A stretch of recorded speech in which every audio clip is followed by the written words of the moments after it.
Beautiful day outside, ready for a 2-kilometre walk. So I've come up with the idea of going to look at the Rathbarry church.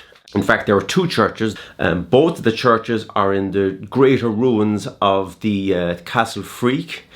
So I thought it'd be nice to walk around, have a look at some of the old building practices, some of the history of the area, some of the beautiful scenery of the area, and take you for a look around. So let's go for a walk.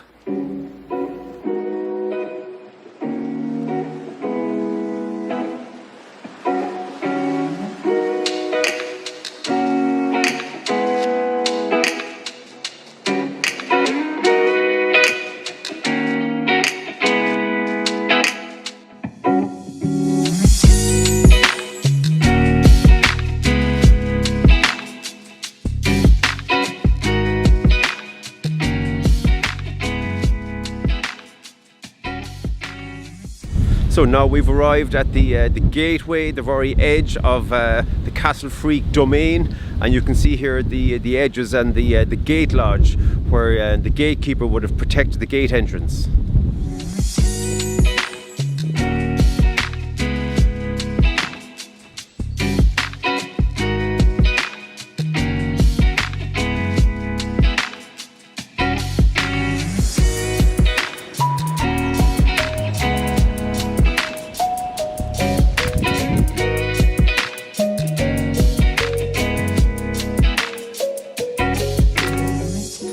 And so I've arrived at the ruins of the Rathbarry churches. Of course, there are two churches here.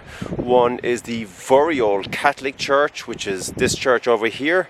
This was built in the early 18th century, so the early 1700s. And then about 100 years later is the Church of Ireland church, which is this church over here. The Roman Catholic church is an older kind of random rubble type stone. Whereas the Church of Ireland church over here, the stone is much more refined and cut. And so this is the older Roman Catholic church.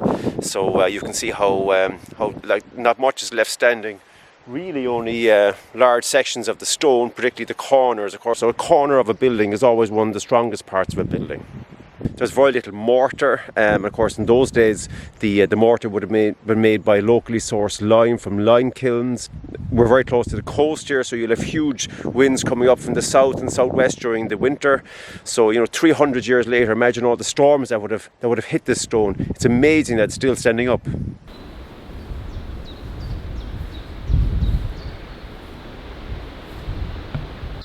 And so behind me here is the Carberry tomb, where Lord Carberry is entombed.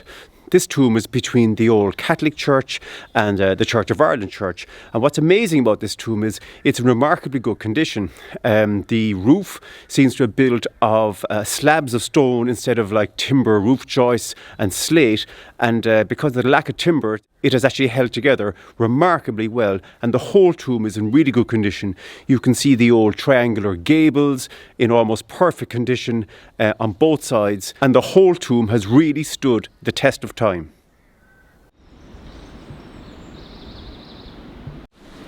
So now I'm outside the Church of Ireland church. So a very different type of construction here. You'll see the stone has all been cut. It isn't like random rubble like you've seen in the Catholic church.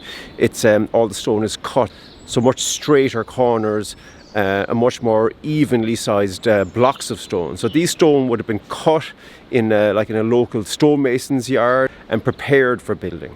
You can see on the corners there's actually a buttressing detail, which means the building can actually be built taller because the buttressing effect of the corner gives greater stability to the overall structure. Incredible when you look at this tower. We can see all the buttresses on the corners, which again strengthen all the corners, which really give the overall structure its strength, particularly at this height.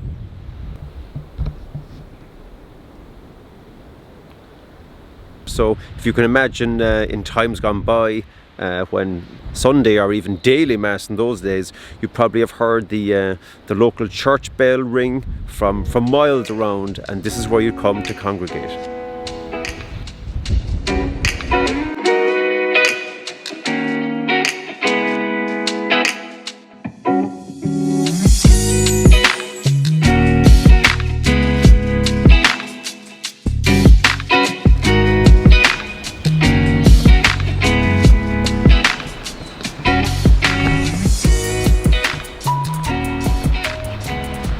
So I hope you really enjoyed that trip.